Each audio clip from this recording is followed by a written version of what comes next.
Hey, everybody, welcome to the Concealed Carry Podcast. We welcome you to Season 5. This will be Episode 1 of Yeah. a brand new season. We kick off new seasons every quarter. So January, April, July, and October. Is that right? Yeah. I think you're right.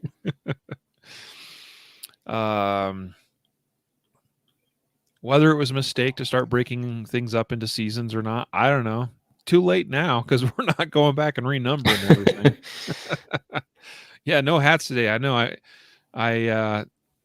Yes, you get all of this amazing, glorious baldness. I realized I didn't have my hat, and I was like, and I got hats on the wall I could go grab, but I'm not going to. Just gonna switch it up today. Like I could go with this look, sporting my modern samurai project hoodie. Nice. Repping my bro Jedi.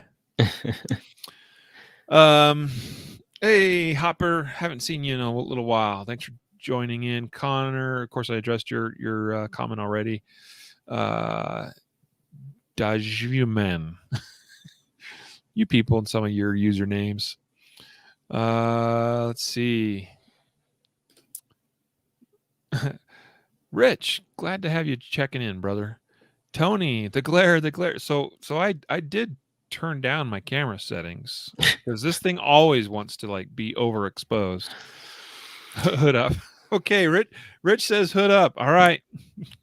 Hey, you gotta please the people. I gotta listen to Rich. Rich knows.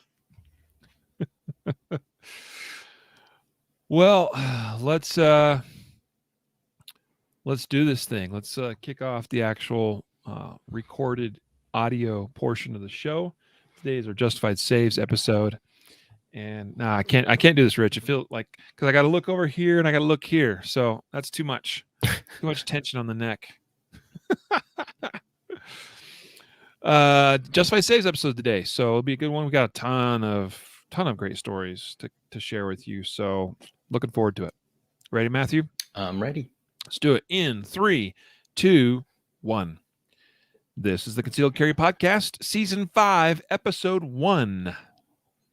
And welcome to the Concealed Carry Podcast, part of the concealedcarry.com network, brought to you by Excess Sites. Today is Wednesday, January 5th, 2022. It's a new year. Welcome. Happy New Year, everybody. And welcome to a brand new season of the Concealed Carry Podcast. I am your host, Riley Bowman, joined today by co-host and producer amazingness, Matthew Maruster. Hey man, I'm just happy to be here 2022 with you and first show of the year, and we got a lot of people on Facebook watching and stuff, so it's good to be back for the first show of the year. Absolutely, man. So we hope everyone's doing well wherever you are. Can I just go on a brief rant though, Matthew? Uh-oh.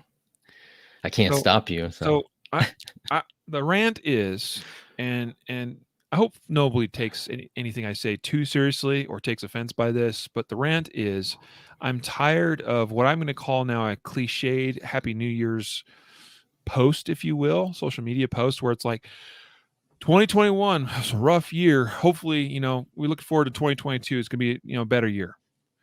You know what? We're all in the same boat. All right. And I just don't like that attitude. 2021 sure was a rough year. Hopefully 2022 is going to be great. You know what? 2021 had some awesomeness to it. Had some rough things, had some difficult parts, but it was an awesome year.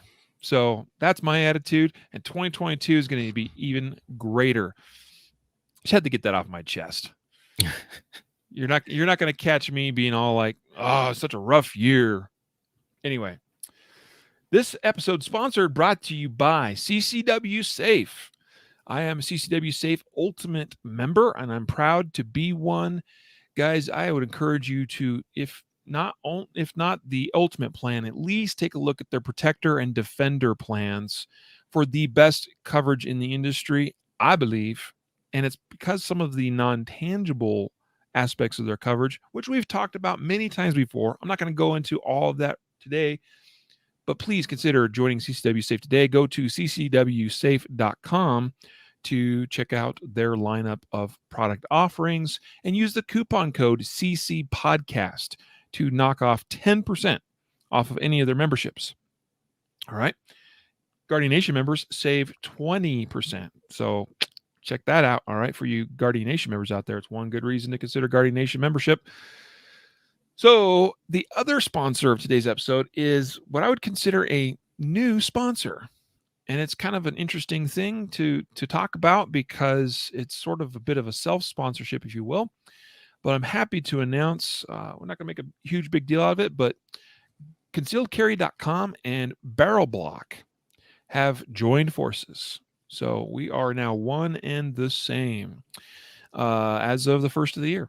So Matthew, you've got Barrel Block handy, I think you mentioned. I do. So I'm relying on you to hold one of those up. Folks, if right you're here. not familiar with the Barrel Block, this is the way I think you should handle your firearm in dry fire practice.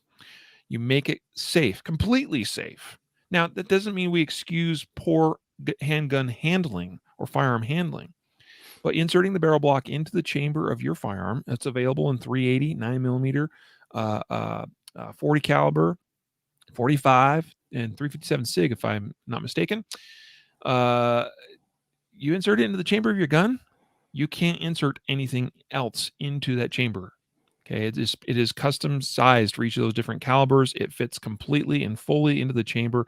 And one of the great things about the product is that the other end of the product of the barrel block extends out beyond the barrel. So you have a visual indicator, you or anyone else that is observing you doing dry fire practice.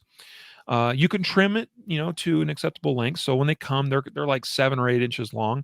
I typically will trim mine down to, has pre-segmented parts. I'll go to the next closest segmented part just beyond the barrel of my gun. It usually sticks out like a 1/4 inch or maybe a 1/2 inch at the most.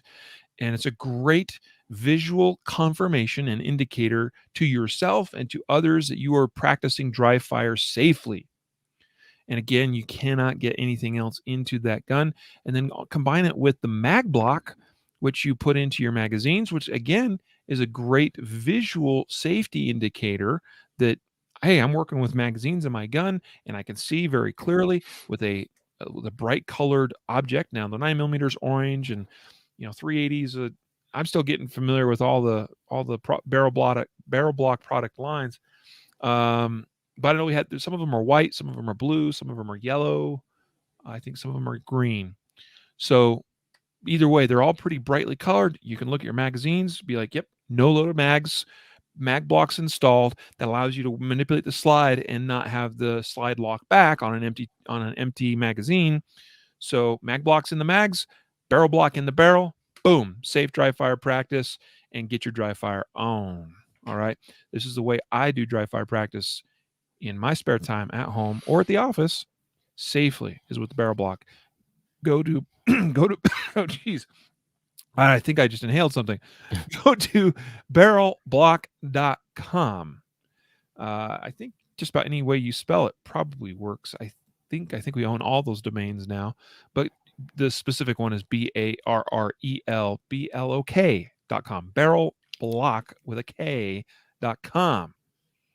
And we're excited to be associated with a fantastic brand like Barrel Block and to be selling those things like hotcakes. Check them out. All right, guys. Let's get on to today's episode topic, which, as you know, is the Justified Saves episode. We do this on the first Wednesday of each month. And so here we have a bunch of great stories to share with you today. Quite often, it's I guess tradition, if you will, or it's just the way we do things here, will quite often start with a lessons learned sort of approach. All right. Before we get to the this went well part. Okay. So first up, a tragic story. I remember sharing this story with our team, which is why we have it here for you today. This one from the Columbus Dispatch. So this is close to home for you, Matthew, right? Yeah, it's about half an hour away from me where I live. I mean that's your neck. That's the nearest major Right, metro area to where you live. right. So what happened here is another tragedy. We've covered similar stories to this in the past on the podcast. I lose track, but I seem to recall at least 3 others, probably more. But specifically, I can remember one that happened here in Colorado, where a husband shot his wife, and like hit her in the stomach. I remember another story where a husband shot his wife and nicked her ear. Hmm. I remember a story where a father shot his daughter in the home. She was playing hooky from school, came home, didn't expect him to be there. He obviously didn't expect her to be there. It was, I guess, dark in the home. She was wearing a hoodie or something. He mistook her for an intruder and shot her. So that's 3. Oh, I remember a 4th one, which was where, and not necessarily like a family member, but still kind of similar, where a father shot the daughter's boyfriend in the home, thinking that he had an intruder, and the boyfriend had snuck into the home. Okay.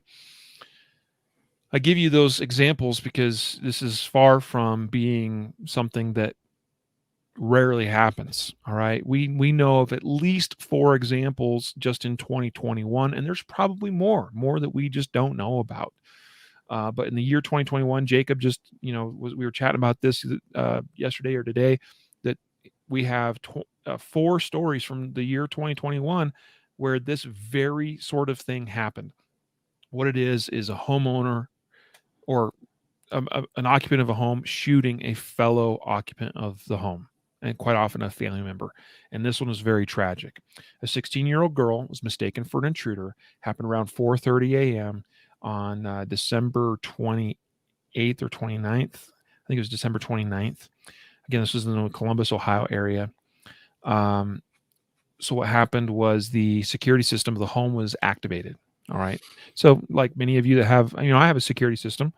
Like many of you, that starts going off, and you usually get the initial delay, some beeping or, whatever, and you got 30 seconds, or I think it's typically about 30 seconds to deactivate, right? So security system goes off.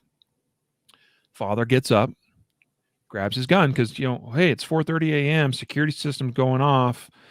Maybe I didn't get up very quickly, so I missed the delay. Now the alarm's actually, blaring and going off, right?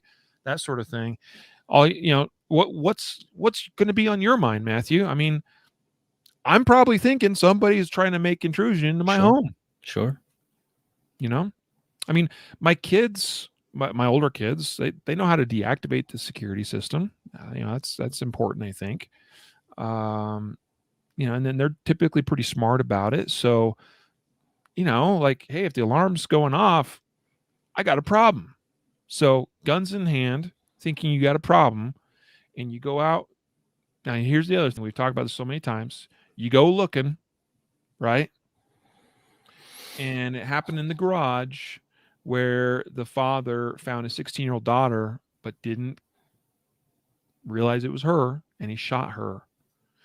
A horrendous 911 call that the mother made, 8 minutes long, can be heard on the call. The father and the mother, the father talking to his daughter, kind of asking her, well, what, I can totally see this playing out. What were you doing? What were you thinking? Right? Yeah. And they're trying to keep their daughter awake. Unfortunately, help arrived, and about an hour later at the hospital, the daughter was pronounced deceased. Okay. This is a young person with hopefully, I'd like to think, a bright future. Looked like it happened in a pretty decent neighborhood. Mm-hmm. The news article here at the Columbus dispatch.com reports that, checking social media, looked like she had a bright future. She was talking about college, talking about plans, talking about jobs, right? Anything else that any other, or all the stuff that any other 16-year-old will be talking about. And now she's gone. Gone because her father didn't identify his target before he shot. Okay. Gone because there was obviously some sort of failure in communication here in this household. My kids know that you don't be sneaking in and out. I mean, it's important that I know, I understand the concept of target identification. Okay. I'm not that worried about that, but the kids know you don't be sneaking in or out of this house, because that, because it could lead to something happening. It could lead to problems. Right. So, and you don't be sneaking friends in or out. Not a good idea. Okay.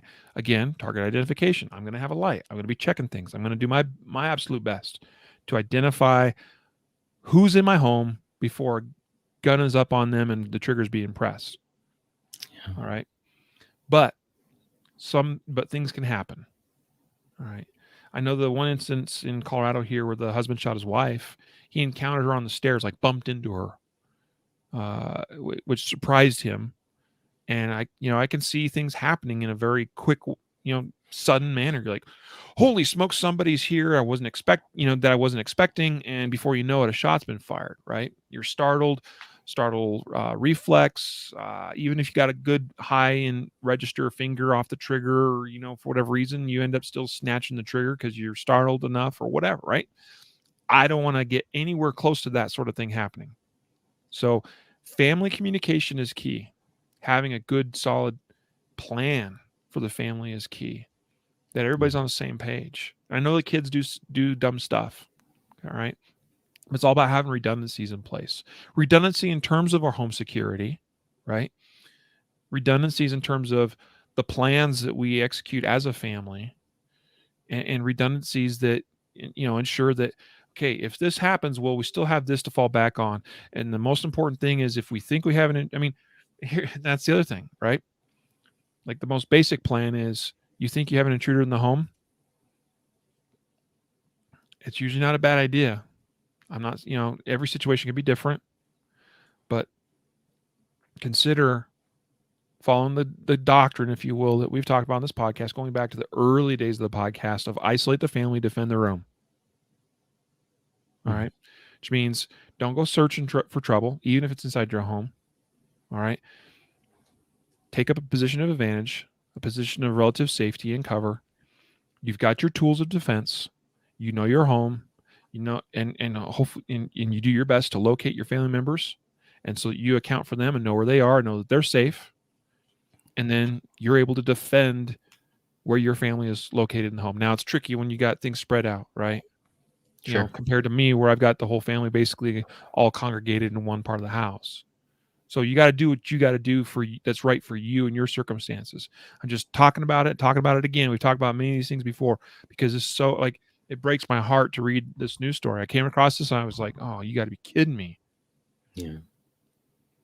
Yeah, it's terrible. And these stories, and the ones where, a child gets a hold of a firearm that's unsecure and ends up injuring themselves or somebody else.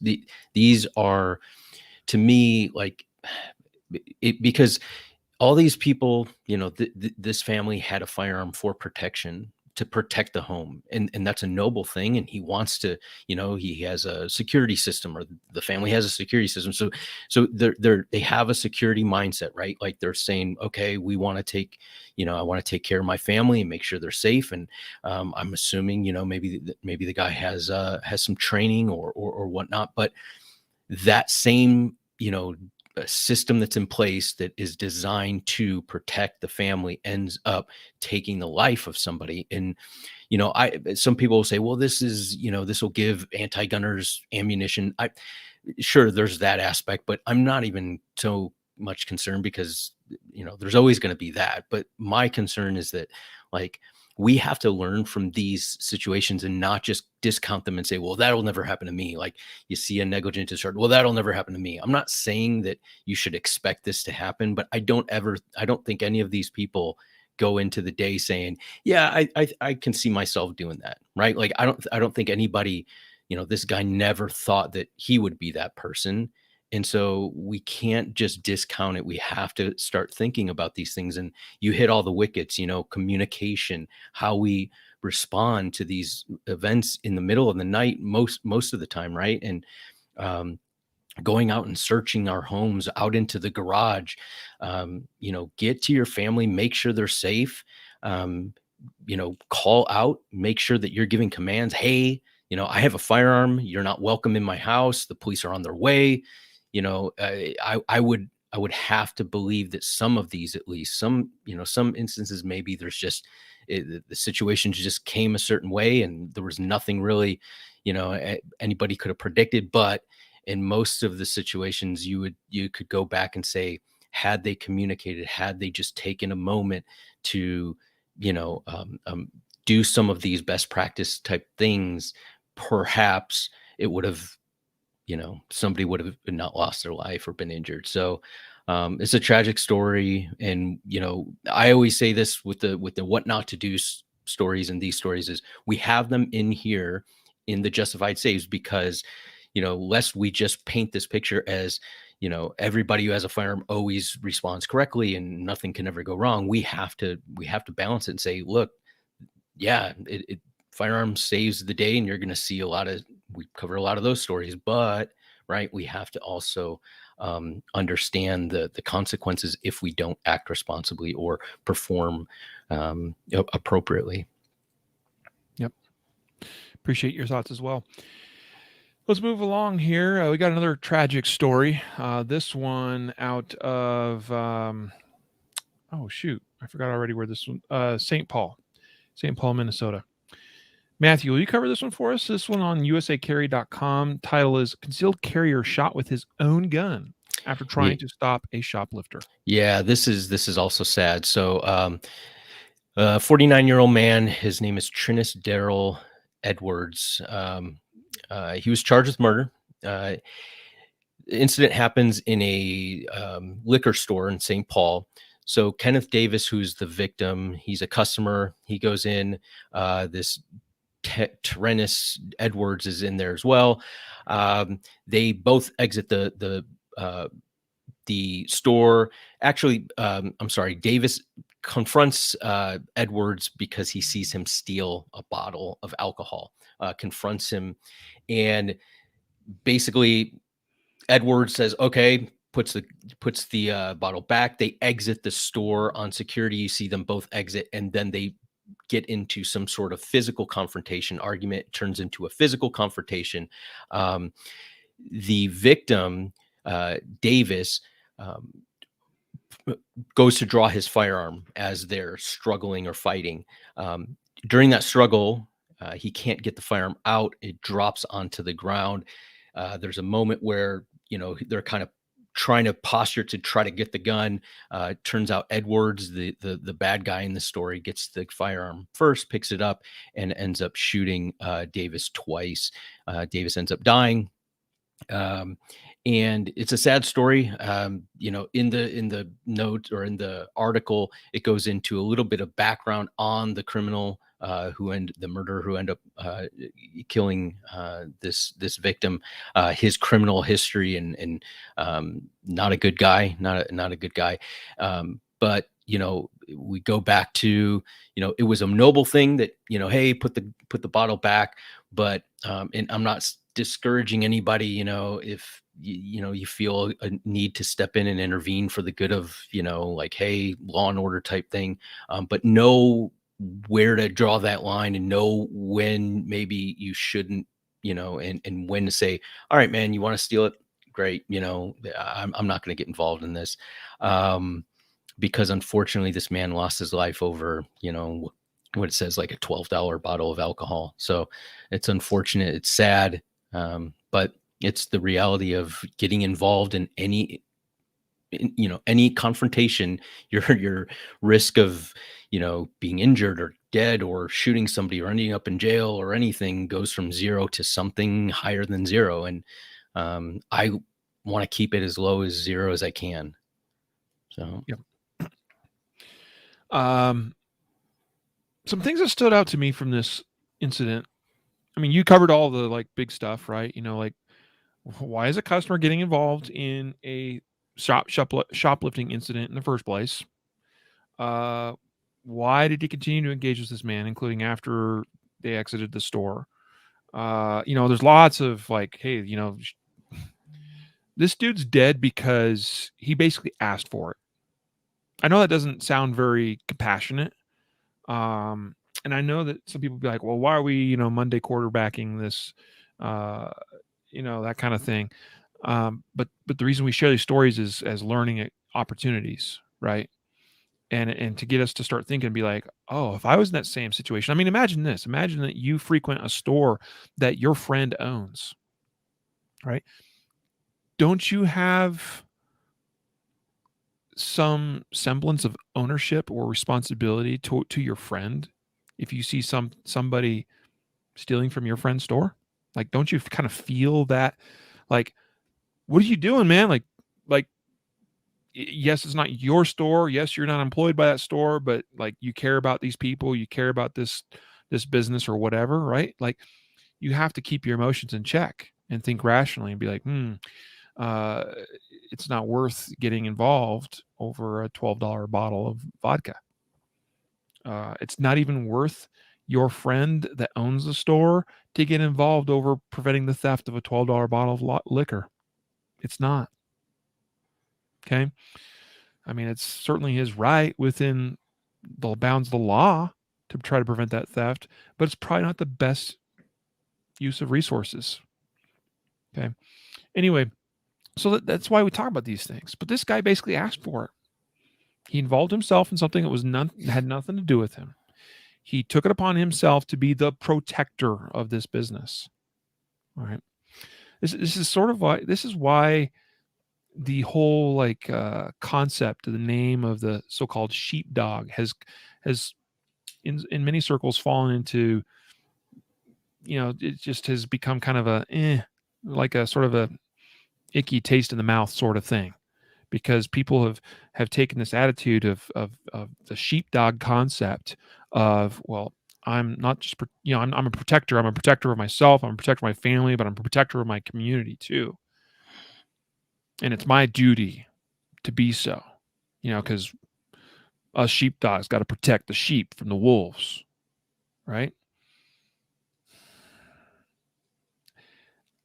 I grew up relating to the concept of the sheepdog. Okay, it was something, from a biblical sense, even really just resonated with me. And I know that we don't have sheepdogs in the Bible necessarily, but just like this idea of we're part of a community, and that community is like a flock of sheep, right? And there are in fact wolves that want to attack the weak and to take them away, right? So that resonated with me. But here's the thing: involving ourselves in problems that are other people's problems, this can be the result. All right.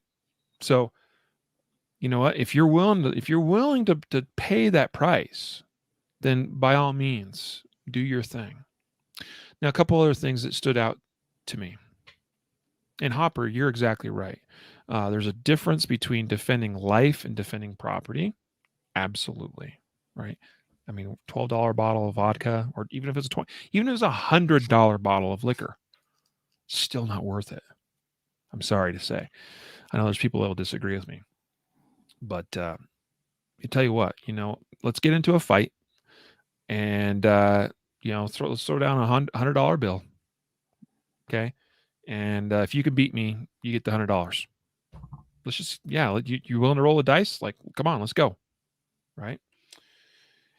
So the other thing that jumped out at me, Matthew, was the gun coming loose, falling to the ground. He was drawing it from the pocket. So it tells me it probably got snagged up, caught up, something in the pocket as he was trying to get it out. It jarred it loose from his grip, and so it clattered to the ground. A couple of thoughts there. All right.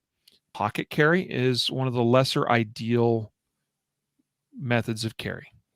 For this is one reason why pocket carry is less ideal than maybe some other options. Now, I'm not saying it's totally ruled out as an option. It's certainly an option. It has a place. All right. But this is one of the risks of pocket carry, whether it's a jacket pocket, a coat pocket, or your pants pocket. There's always that chance that the draw gets fouled up in some way. and you either get a really compromised grip on the gun, or you end up snagging the gun up and not getting the gun out of the pocket at all, or in this case, having it ripped out of your hand and it clattering to the ground. If you carry in your pocket, do you practice drawing from the pocket? How many times have you practiced that? Have you practiced it at full speed? Safely, of course, hopefully using a barrel block. Some things to consider there. Some other things. The whole idea, like there was this exchange of words, and the perpetrator here said, "Well, I've got a gun," and he started digging around for something in his backpack. All right, and so our good Samaritan here brandished. He indicated that he had a gun. He showed his gun. Okay, then obviously he put it back in or whatever, and he took his hand off of it. All right. As soon as that dude said he had a gun and he started rummaging around through his backpack, that would be the time to have the hand on the gun. I'm not saying it would have been appropriate just yet to have the gun drawn and on this guy or pointed towards him in his direction. But you could have your hand on that gun in your pocket. There's actually not really any faster draw than that. Assuming that you're well practiced and you don't get snagged in the draw, there's almost no faster draw than having your hand start on the grip of the gun, including in a pocket. So hand on gun in pocket, start backing away, create space. This dude said he had a gun. He starts rummaging around in his bag. Now, you don't know for sure he has a gun. He might just be talking big, big talk. I got a gun. Okay. That's why it'd be wise to be prepared for the worst, but you start executing the plan of let's get out of here. Just some things to think about there. I think there were some major tactical errors. And then this turned out into a knockout, drag out fight. And it obviously didn't go the way of our concealed carriers' favor. Mm-hmm. Okay. So firearm retention is important. Hand-to-hand skills is important. Wise implementation of tactics is important. Making good decisions is important. Avoiding conflict in the first place is important. I love this. I mean, I don't love this story because obviously it's a terrible story, but in terms of lessons to learn, it's a great opportunity. There's so many things to pull out of this one story. Well, now we're probably spending too much time because we got a bunch of more stories to cover still. So, but those were a couple of doozies. They're heavy. They are heavy. They are deep. And I hope you'll retain those lessons. Let's go now to the Chicago Tribune. State Senator Kimberly Lightford's husband exchanged gunfire with at least one suspect during carjacking earlier this week. This happened just before Christmas. So you have a State Senator Lightford. She was in her vehicle with her husband, driving through suburban Broadview part of town. They were actually carjacked. Let's see. I'm trying to remember exactly how it started off. They were dropping off a friend. At some point, they were approached and they were ordered out of their vehicle, which they did. So initially, they took the tact of compliance. Okay. So they were ordered out of the vehicle. They got out of the vehicle. If you continue reading the story, it's pretty interesting. There's quite a bit of detail here. It says they actually removed their guns off of them. How about that? So they're being carjacked. They are removed from the vehicle. Their stuff is removed from them. And by this, all possessions, valuables, their phones, or there's another story too, actually. I might be mixing a couple of details here. But they're basically, it's apparent that the carjackers in this case know that they've got guns. Like they disarmed them. And then it says that, this is quoting State Senator Lightford, that they separated me and my husband after they got the guns off of us. My husband then told me to run, and I ran reluctantly because I didn't want to leave him there. And it was a scary run because now shots were being fired. I thought for sure they were going to shoot me. So they're disarmed, they're separated, but yet somehow the husband makes a play for the gun and gets into a shootout with these carjackers. Pretty wild, crazy story. Now, I'll say this much. I am thankful that they came out of this in one piece. I am thankful for that. The other interesting twist to all this is that Senator Lightford is quite anti-gun, at least by platform in the way she votes. We pulled up her voting record. All these links are shared in the show notes of today's episode, by the way. In 2013, she voted against the concealed carry of firearm bill that they attempted to pass that year. If you'll recall, the whole reason the state of Illinois has concealed carry the way they do now, and particularly in places like Cook County and city of Chicago, is because of a court case, not because of the state permitting it per se. All right. Senator Lightfoot has voted in favor of gun control in her entire term as a state senator. Every single thing. You can go pull it up in like I said, in the her voting record. So just find that interesting because obviously it said they got off of us our guns. So it seems like she and her husband were carrying guns. Her husband put one of them to use. Good for him. I don't know why they took the tact that they did and allowed themselves to be disarmed. That obviously was a tactical error. But the other interesting thing here is that there's clearly a double standard. Concealed carry is good enough for us, not for you subjects, you. Anyway, just an interesting side note. Matthew, talk to us about around the same time frame. We had another lawmaker, okay, in this case, a state representative in Pennsylvania, who also was carjacked. Yeah. Yes. What's going on? And so here's in this wasn't actually a DGU or defensive gun use justified save Correct. story as far as the congresswoman in Philadelphia. But the reason why I added it in there was because we're seeing across the country higher levels of or increased percentage of violent crime, especially carjackings and not just in the middle of the night in some seedy neighborhood. These are broad daylight, not people that are out buying drugs, getting carjacked. I'm sure that, that's happening, but these people are just going, about their normal business. And so the crazy thing is that, we understand, and we're preaching to the choir here, that, having a firearm gives you the ability, a tool, and to use in certain instances where it might be appropriate to thwart somebody who might want to kill you or injure you severely or somebody else, right? We understand that. And I truly believe, and this is why sometimes in the anti-gun, argument, I really believe that a lot of these lawmakers believe that too. They understand, because a lot of them are found to have concealed carry licenses, or their husband or wife has a concealed carry. So it's not that, certainly there are some that are totally anti-gun and would never own one, go near one, but not all of them. But they vote against gun rights for other people, and this is really the issue. And in addition, both of these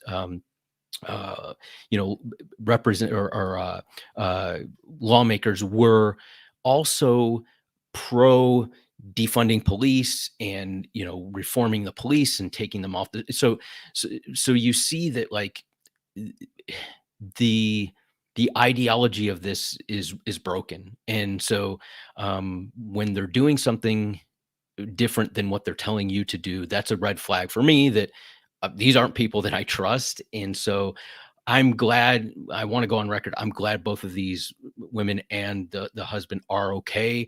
And it seems like from both of these stories that they have some people in custody in both of these instances. That's great. And so, I am glad that they're okay and they're not injured. I hope that this is a moment of reflection and saying, wow, if this could happen to us, imagine, this could happen to somebody else who doesn't have the same connections as us to get a concealed carry license or whatever it might be. So hopefully, through these strategies, some minds are changing. I don't know. That would be my hope. but it was an interesting couple days where two lawmakers that are both, anti-gun and, on the side of reducing or, defunding police, both are victims of violent crime.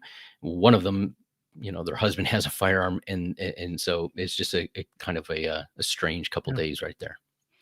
I was just thinking as we were going through this too that I was reminded that I was like, wasn't there another state, or actually it might not have been, I think she might have actually been a U.S. senator. Yeah, yes, U.S. Senator Barbara Boxer in California was mugged and assaulted and robbed in 20.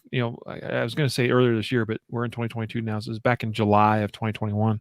That happened in Oakland just a few months ago. So there's been a bit of a precedent where lawmakers have been targeted for crime. I mean, whether they've been actually specifically targeted or not, I'm not saying that, but they've been involved in some of these crimes. So now we have a couple of stories. By the way, we have another carjacking story coming up later in the episode as well. So stay tuned for that. That's why today's episode is titled "Carjackings Extravaganza." There's just a bunch of them today. And just a little bit of a sidebar, Matthew. Would you say that as of recently, that finding justified save stories or news stories that we could use in this episode we do each month has been easier, where like there's been more examples of stories than there has in the past? Absolutely. And the types of stories, a lot of the stories, because we've been doing this for I don't know how many years, right? And where I'm just pulling stories each month, and sifting through and trying to pick out ones we can learn from and stuff. But it seemed to me that recently, or I would say in the last year, maybe 2 years or so, year and a half, that there are more carjackings and violent assaults outside the home. A lot of the stories I was finding before were home invasion type stories, and it might be that news people or reporters are finally covering other stories as well.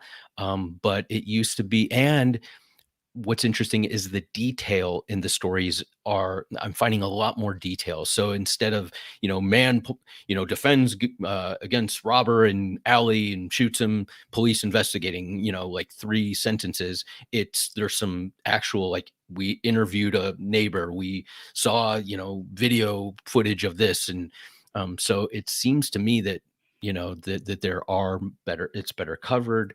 And it's also more violent, it seems.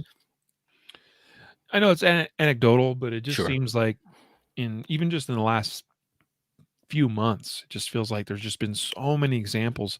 Like in the last month, I just have come across stories just in my normal daily business. I didn't go digging for like some of the stories we're talking about today is just stuff that just came up. It's just like, oh wow, dang, like anecdotal, but I think we recognize that nationwide, by pretty good measure, I mean, it's noticeable that crime is worse now than it was a few years ago, and is unfortunate.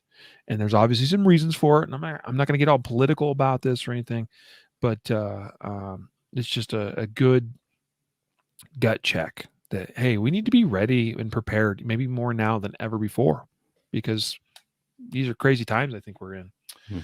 Not to like make anybody fearful, but that's just the reality.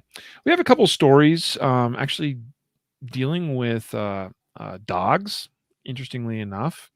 One of these is out of St. Charles. I think this is somewhere, I'm not familiar with all the smaller neighborhoods and communities and stuff, but this one's reported on the Chicago Tribune, so I'm assuming this is a neighborhood or a section of town, a suburb or whatever near Chicago. But 2 Rottweilers were attacking a jogger in St. Charles, it says. They are dead after the dog's owner and a man who intervened tried unsuccessfully to pull the animals off the woman until the man, who has a concealed carry license, fatally shot one of the dogs. So get this. This is eye-opening stuff here.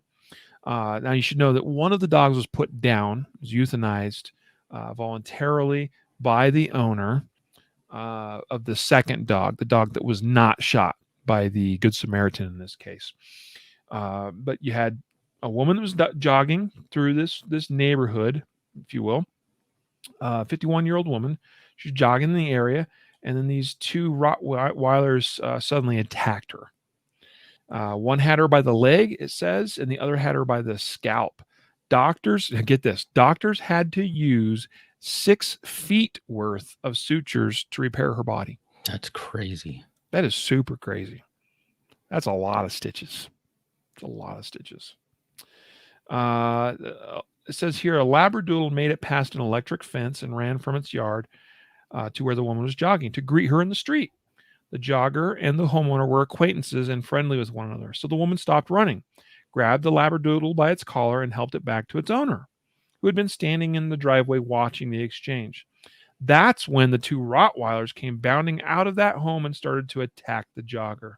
Something about the woman holding the dog by its collar and coming up their driveway was seen as some kind of aggression by these Rottweilers, and they acted protectively, they think. This according to, I think this was the law enforcement representative.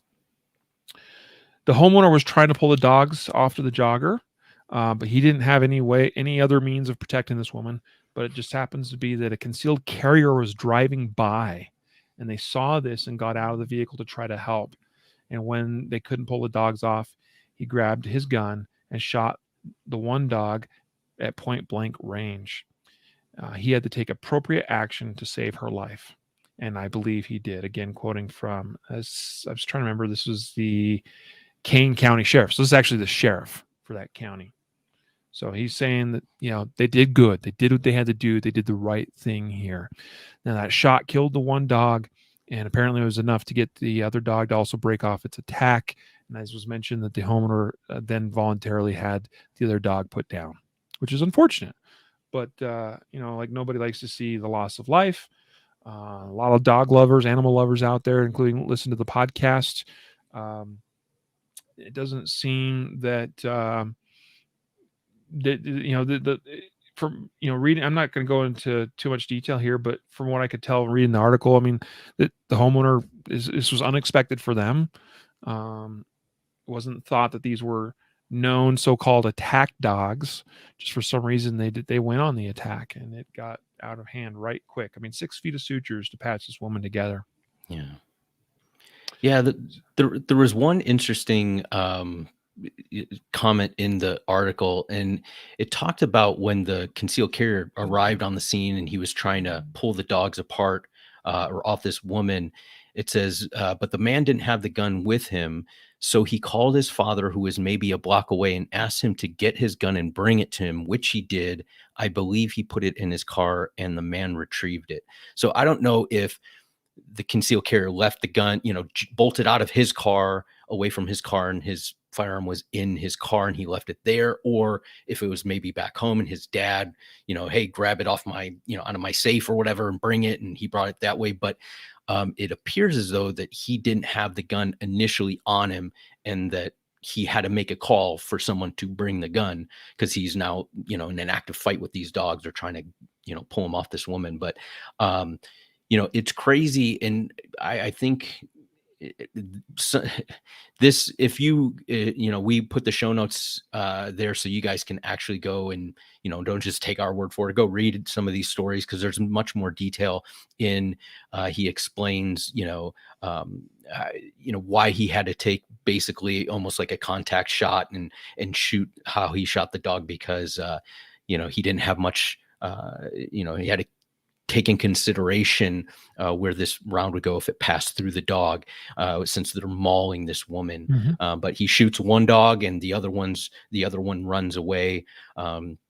But crazy scene. And one of the comments on Facebook, I think LAR Parader, LAR he says, he carries OC spray or mace for dogs. I mean, that I know, many companies that, deliver packages and stuff, postmen and stuff that can't carry because of, they're not allowed to by their employer carry, some sort of deterrent for dogs. I don't know if it would have worked in this case. Certainly could have been attempted to be used, but I, I'm I've seen dogs get, you know, ferociously, you know, instinctually attacking something.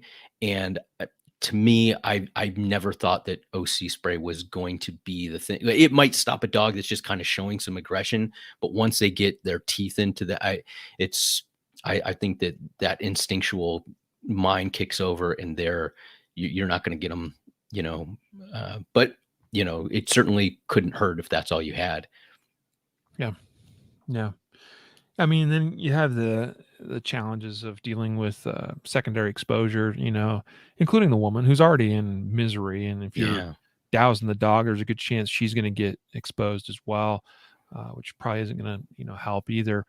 Um, but the idea of shooting too, dogs attacking someone in a situation like this, also those were very challenging shots to make. yeah, So, you got to be confident in your skills and your ability, confident in that shot, confident you're not going to hurt anybody else in the vicinity. I mean, there was that incident, I think earlier last year, where a mother shot accidentally her son, trying to defend against, I think, a dog or something. I'm trying to remember the exact detail. Do you remember that one? yeah. But she ended up striking her son, Yeah, she missed missed in her the target.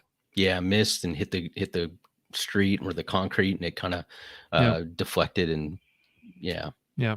Anyway, another story was in Wisconsin, and this one, my goodness, Matthew, it's kind of hard to read actually. I don't even know where you pulled this one out from, buddy. But again, this was not a. Well, I mean, there was a pistol was involved, but it came kind of after the fact. But this is in Wisconsin, and basically, a 4-year-old boy was attacked by the family's dog. He had fallen down some stairs or something in the home. Nobody knows exactly why the dog attacked him. Somebody thought that he may have been startled by, the dog was startled by the fact this child fell. Maybe there was a loud noise and then screaming or crying from the child. And then for some reason, the dog started attacking the child. The mother stepped in to protect her child, and then the dog turned on her and attacked her. Here's what's crazy is the husband comes home and finds her in the bathroom and finds the dog attacking her. She is bloodied up bad. And here's the language that she used, which was just shocking to me. She told her husband, "I have no arms and I'm dying." And when I first read that, I was like, she has no arms? Like, she's been attacked so bad that, everything is just chewed up and is, is so, like just so much pain and blood and whatever. Like, turns out, they were going to have to, or they did actually amputate her arms. I'm trying to remember exactly where that part of the story was. Yeah. Yeah. She made it to the hospital. Okay. She went through some medical procedures. Both her arms were amputated because of this dog attack. She later did still die from her injuries, which it ultimately was kidney failure. Absolutely insane. The son, the 4-year-old that was attacked, he was attacked on his leg. He required 70 stitches in his leg to sew him up. Absolutely insane. The father was able to break off the attack of the dog. He took the dog outside and grabbed his pistol and shot and killed it right then and there. Absolutely terrible, terrible story. And not direct. Like we only include this as a just kind of a noteworthy story that sort of goes along with that last one to some degree. You'll find the details in the show notes and all the links to the stories, the show notes of the podcast once it's published. Yeah, I put this in there, and because even the person the husband who grabs the dog, he was also bitten, who ended up shooting the dog. But I think that this is is a kind of there's an instinctual thing, I think, sometimes to say, oh, well, unless you've seen violent dogs, or, you have some sort of phobia against dogs, like, oh, like I've seen dogs like nip at people and, this and that. But especially in packs, like, you see the other two working together, but dogs, I've, they can kill people. And to take a 4-year-old and need 70 stitches to suture this, that's not, I mean, this 4-year-old probably doesn't have a lot of, flesh to stitch together, right? They're a small little package, and 70 stitches. And then to Yeah. maul a woman to the point where both of her arms need to be amputated and she dies, that is horrific. And so, By the way, it's noteworthy to just mention that the dog, it said in the article, is 30 pounds heavier than the woman. yeah, it's a That's a big big dog. Yeah. Yeah. So, yeah, and not to say like, hey, anytime a dog, snips at you or barks at you, you have the right to shoot them. But this should be something that we at least keep in the back of our mind if, we are attacked by a dog, or we see somebody attacked by a dog, that there is a potential, depending, if we have a little chihuahua, every context is important. I'm not saying go out and shoot dogs indiscriminately. I'm just saying dogs, if it seems like this dog is mauling somebody to death, it very well could, maul them to death, not figuratively, but literally. So, just something we have to be aware of. We talk about defending ourselves against human beings, but sometimes it might be a dog on a run, you're on a run, or, some dog breaks out, or, we even had a, not related to this, but a bear story that you shared with me. So animals can also be quite a Yeah. handful to take on. So, Yeah. No, you're right. I mean, I everything you said is absolutely right. Context is important, right? So understanding the context of the situation. Um, a chihuahua attacking a full-grown, adult, probably not as much a concern as a dog that's the same size or same weight or heavier than a person. A dog against a child. I mean, that's obviously a pretty big mismatch in a lot of cases as well. Um, I'm reminded of that boy that I think it was in Wyoming that stepped in and saved his sister from a mhm, vicious attack, right? yeah. And he's all scarred up in his face and stuff, from he was like 6 years old or something, trying to save his 3-year-old sister, and just yeah. This is a podcast where we discuss the concept of using deadly force in defense of life, and that can come in a variety of packages. Yeah. And every package is unique, and the context is unique and different, and we got to use appropriate levels of force based on that context that gives us legal justification to use that level of force. Super, super important. Yeah. Yeah, and I know we're kind of running on short on time, but I'll just share a real quick personal experience I had with a situation like this. I had our neighbors had three big mastiff type dogs, our old neighbors, and our dog was right on the property line with my daughter and my wife outside. I would happen to be inside, and our dog saw their dogs and starts going over there to see them. And these dogs were raised on a farm and were used to killing, rabbits and things like that, and just mauled our dog in front of my wife and child. And I just, our neighbors came running because of the screams from my wife and my daughter. And by the time I got out there, they had called the dogs away, and my family was safe. But in my mind, I still say, what would I have done? I ran out. I didn't have my firearm with me. I happened to be, I think, getting ready to do a podcast or doing something on the computer, preparing for something, and just heard some screaming and ran outside. And the question was, would you have shot the dog? And I said, if it was attacking my dog, no, right? As sad as it is.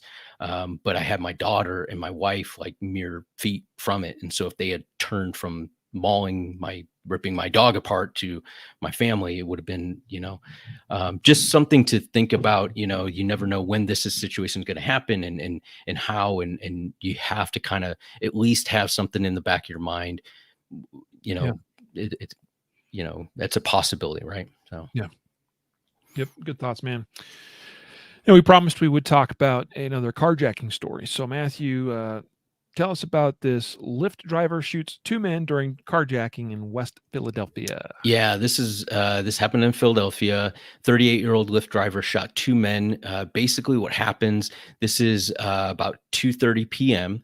1100 block of North 40th Street, West Philadelphia. And Lyft driver's driving. A vehicle bumps, rear ends him. He continues driving, rear ends him again. Then he finally stops. The Lyft driver stops, exits his vehicle, and that's when he was approached by a man with a shotgun, demanding, to give him the vehicle.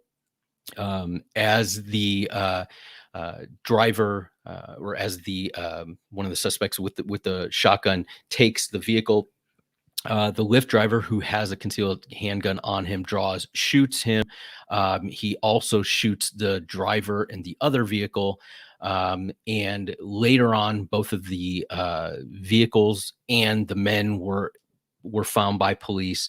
One of them, I believe, is in critical condition. The other one, I think they're both. both end up in critical condition. So they couldn't continue to drive. So they recover both the vehicles, both people in the hospital. But this is one of those stories, and I know, I'll pass this over to you because I know this is like red meat, right? Like we talk about this all the time, like people, using the bump to get you to pull over, especially twice in a row. That's not an accident. Continue to drive, but using this technique to get you out of the vehicle, and why it's so important to have the firearm on you as opposed to in some sort of holster in the car or something like that. Because in the heat of the moment, somebody bumps you, you're not thinking, you get out of the vehicle, hey, you accidentally rear-ended me, are you okay? And you leave that firearm in there. Now, not only can you not defend yourself, but they have your firearm. So I'll just kind of give that over to you, and you can kind of dig into that. This is the most textbook case of a carjacking as I can think of, where someone used justified force against, in defense. Textbook. I'm not saying that the driver made all perfect decisions either, right? Like stopping and getting out immediately after the contact between the two vehicles, maybe not the smartest move and that kind of thing, right? But textbook in that the way this went down. You're right. We have talked about this, that it is not unheard of, that it is a tactic where someone will cause a minor fender bender with you to initiate contact for that carjacking to take place. Sometimes, a lot, like the reason for this is so they can then, they're basically car hopping, right? It's just an attempt to put themselves, these car thieves, between, put more steps and more time between them and the authorities that are trying to catch up with them. Typically the authorities are going to know that a certain vehicle is stolen. They're going to be out there looking for it. And well, if I can steal this car and then steal another car and steal another car, it's just putting more steps between them and law enforcement in a lot of cases. So minor fender bender bump. All right, stick them up. We're taking your car kind of thing. And that's the way this one was attempted to be done. And as you said, all of the points you made, the fact this driver was armed on his person and he did in fact exit, but then when he realized what was going down, he laid down the fire. Mm-hmm. And so got to give him some mad props and kudos for that. Because, it was very apparent, as you said, that one of these guys was armed with a shotgun. That's not a fight I want to pick. Mm-hmm. I don't want to be that guy that has to use his handgun against a dude with a shotgun, because that's a bit of an imbalance, right? It's like taking a knife to a gunfight, or a handgun to a rifle fight. In this case, it was a handgun to a shotgun fight. But the guy felt like that's what he needed to do, and he did so successfully. Bravo. Kudos to you, sir. And you know what? If he happens to listen to this podcast, I'd love to hear from him personally. So hit me up. I'd love to talk to you. We don't know the identity of this man. The thing I thought was interesting, Matthew, and we know that typically with these Lyft and Uber drivers that they have the policy where their drivers shouldn't have guns with them and weapons and things, which is just insane to me, since typically the drivers own their vehicles and themselves, and by golly, like, it's not unheard of that Lyft and Uber drivers get attacked, assaulted, robbed, carjacked, etc. But whatever. What I found interesting about their statement, though, was they said this: safety is fundamental to Lyft. Yeah. Oh, really? And the incident described as deeply troubling. I'd like to hear more about that. Which part of it is troubling for you guys? The fact your driver was armed and defended himself? Exactly. Or the fact that he was carjacked in the first place? We have been in touch with both the rider and driver to offer our, because don't forget, there was somebody in this Lyft vehicle, a passenger, to offer our support, and have reached out to law enforcement to offer our assistance. That's a very feel-good statement that they released. Yeah. That I'm sure is masking all sorts of things that are occurring behind the scenes. Well, he'll probably get fired, right? And their weapons policy, I'll just give you the one statement that's kind of important. It says, it says, we approach this talking about no weapons policy for all its properties and the drivers. It says, we ask that you don't carry a firearm even if you're allowed to legally. It says, we approach this from a community perspective. It's hard to know what someone else is or isn't comfortable with. The mere presence of a weapon might make another community member distressed and fear for his or her own personal safety. So it's I'll tell you what, that Lyft passenger is thankful that his driver was carrying a gun, because he was about to get carjacked. Yeah. They were about to take off with that car with him in it. Yeah. So thanks, Lyft. So, and the other comment I have to that is, it's a community thing. We just don't want passengers to be offended or scared when they see their drivers carrying. Well, concealed is concealed. Right. I know. Oh man. Okay, moving on. We got a couple more stories. We're gonna push through these, assuming that you're still good, Matthew. Sure, let's do it. 16-year-old boy was shot and killed at Tacoma Trail Park Tuesday after a group of people, including the teen, shot and robbed another person, according to Tampa Police Department. Happened at 4 p.m. Tuesday. This was a week. It was last week. So a week and a day ago. It was in a park, and a 32-year-old man was just doing his thing. He's approached by a group of, we'll call them kids. I don't know about the identities or ages of the other youth, but the 16-year-old was the one that got shot by the 32-year-old man who was defending himself. Here's the key, is that they robbed and shot him. And then he fired his weapon in response. And as a part of that, he struck the 16-year-old boy who, of course, as we mentioned, suffered or died from his injuries. The 32-year-old man had a valid concealed weapons permit and legally owned his gun. Textbook mugging defense case. Bravo to you, sir. I mean, I'm sad a 16-year-old boy has lost his life. But they were doing some bad things, and unfortunately, that's the way it goes sometimes. Yeah. One quick little thing I'll add is, in this one it says the 32-year-old, the victim, was found in the victim who was robbed, not the person who died, who was the criminal. The 32-year-old was found in another unspecified location because him and the other ones who were robbing him fled the scene before the police arrived. So this is one of those things, like, if you don't feel safe in the area, you've just been robbed in a park, and there's people, you like get to a place of safety, right? Like, even if you have to leave the scene, make sure you call the police and be the one that calls the police. Hey, I was just robbed. I had to shoot somebody, in self-defense, but, so you're not, leaving this out there where people are saying, hey, some guy shot this kid and ran off into the woods, right? Like, this is normally, it doesn't have something where somebody flees this or leaves the scene, maybe in a carjacking or a, road rage type thing. But, if you need to, for your own safety, Yep.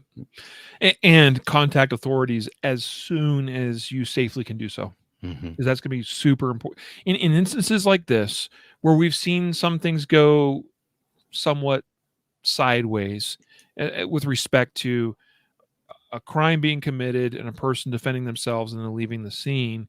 It's sometimes because they fail to contact authorities soon enough. Okay. And again, when is that? It's as soon as you can, that it's safe to do so. All right.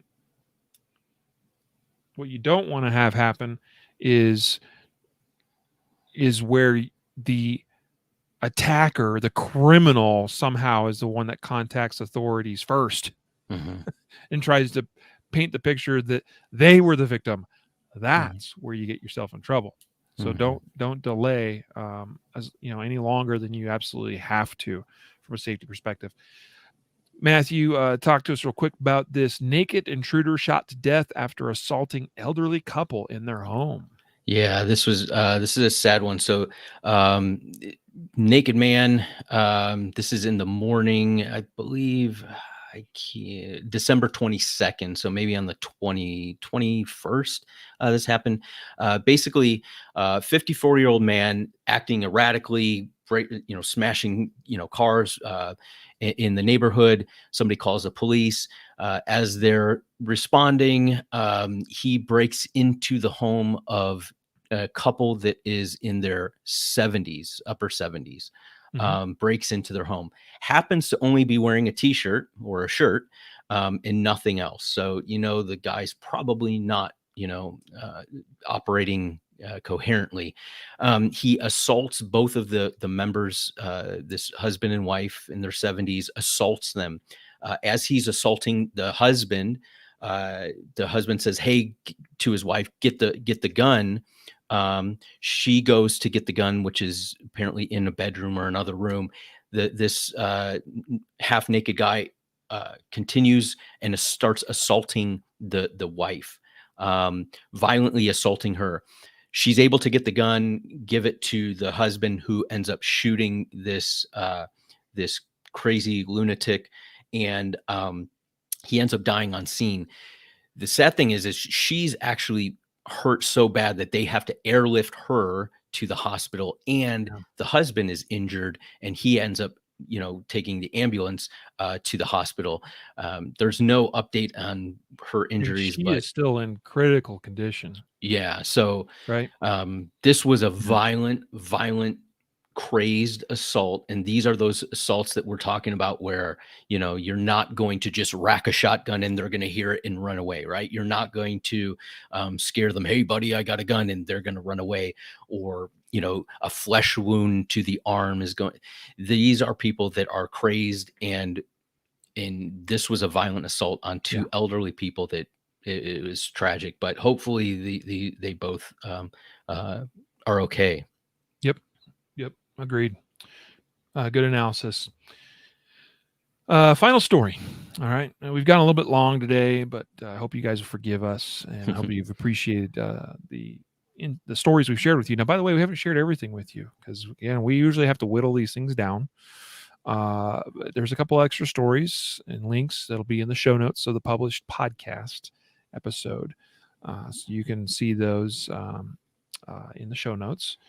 This final story is out of Polk County, Florida, Lakeland, Florida. Been there a couple of times, in fact.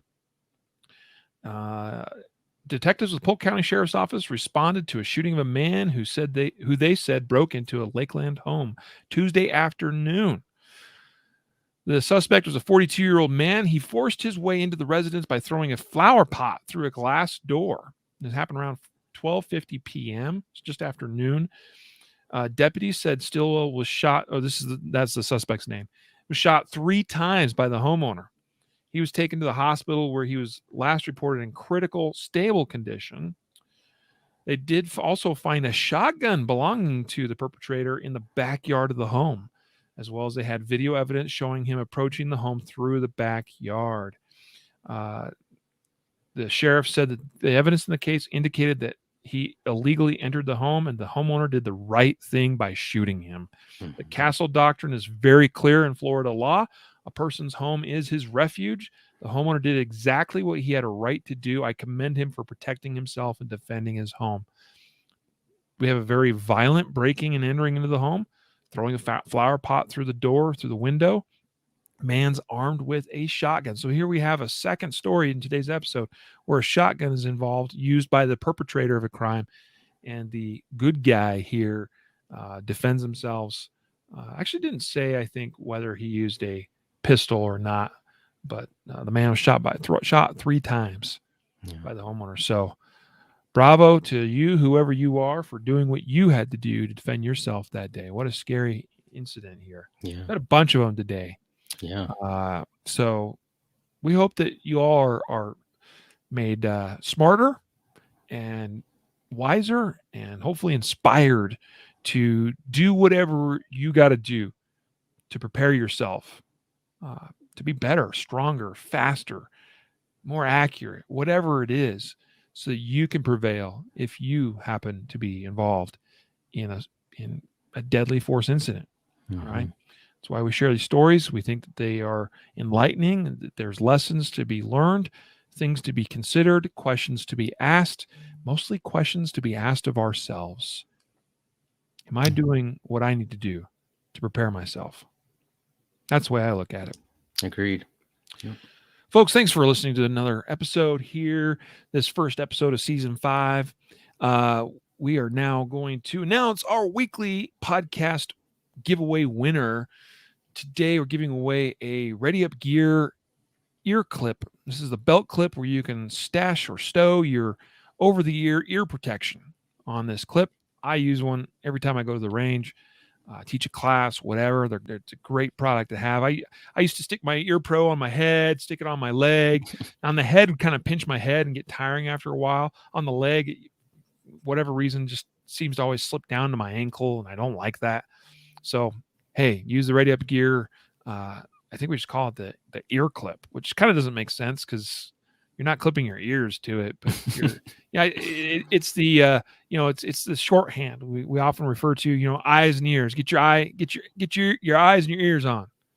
It's just shorthand for get your ear pro on, get your eye pro on, kind of thing.